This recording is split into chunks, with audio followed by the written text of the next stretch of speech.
Okay, this video I'm gonna change the oil from this skid steer. This skid steer is a Scat track 1350.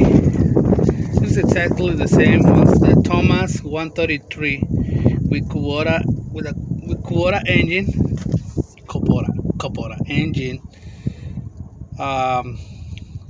4 cylinders diesel, 40.5 horsepower.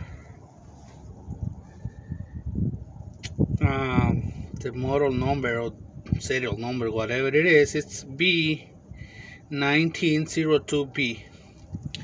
I'm gonna use 1030 oil. I drained the oil already. From here, the oil filter right there.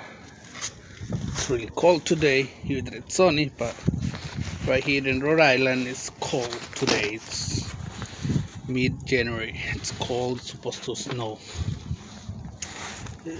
This is the oil filter that it wasn't there right now. I couldn't find it, so I went to Napa and I got that one. They're the same. Again, I'm gonna use 1030 oil in this Kubota engine. Thank you for watching.